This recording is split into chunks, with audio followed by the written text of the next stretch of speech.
नमस्कार, bulletin 13 news मध्ये आपले स्वागत आहे। बुलेटिनच्या बातमीपत्रात महत्त्वाच्या घडामोडी आपण पाहत आहोत। नमस्कार, बुलेटिन 13 न्यूज पर एक खास खबर देख रहे हैं। गढ़चिरौली में माओवादी आंदोलन को बड़ा झटका। मुख्यमंत्री देवेंद्र फडणवीस की मौजूदगी में भूपति उर्फ मल्लोजुल्ला वेणुगोपाल राव सहित 61 माओवादियों ने हथियार डाल दिए। भूपति पर 5.5 करोड़ का इनाम था, जो अब लोकतंत्र की मुख्य धाराओं में लौट आया है। मुख्यमंत्री ने कहा, यह माओवादी के अंत की शुरुआत है। आत्मसमर्पण करने वाले नक्सलियों को 3 करोड़ रुपए का पुनर्वसन इनाम दिया जाएगा। गढ़चिरौली में पुलिस को 1 करोड़ रुपए का विशेष पुरस्कार दिया जाएगा। यह ऐतिहासिक क्षण सिर्फ गढ़चिरौली नहीं तो बल्कि पूरे महाराष्ट्र के लिए गर्व का विषय है।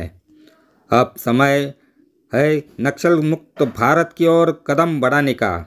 बुलेटिन 13 न्यूज के लिए ब्यूरो रिपोर्ट। माओवादाच्या विरुद्धची जी लढाई सुरू झाली आणि देशाचे गृहमंत्री माननीय अमितभाई शाह यांच्या नेतृत्वात माओवादापासून मुक्त भारत तयार करण्याची जी योजना सुरू झाली, त्या अंतर्गत महाराष्ट्रामध्ये गेले 10 वर्ष आम्ही सातत्याने माओवादाच्या विरुद्ध एक प्रचंड मोठा लढा उभारला आणि आज तो लढा निर्णायकच्या पद्धतीनं त्या ठिकाणी समाप्तीकडे चाललेला आहे। आज सोनू उर्फ भूपती यांच्या समवेत 61 जहाल माओवाद्यांनी आत्मसमर्पण केलेलं आहे।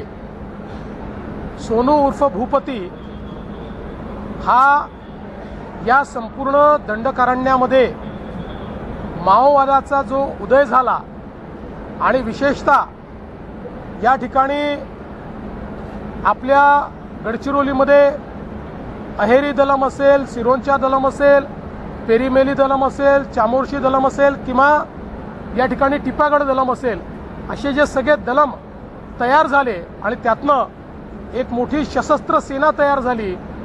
याचा बॅकबोन, त्याचा ब्रेन, या सगळ्या गोष्टी म्हणजे सोनू उर्फ भूपती होता आणि आज त्याच्या आत्मसमर्पणामुळे एक प्रकारे हा बॅकबोन संपलेला आहे।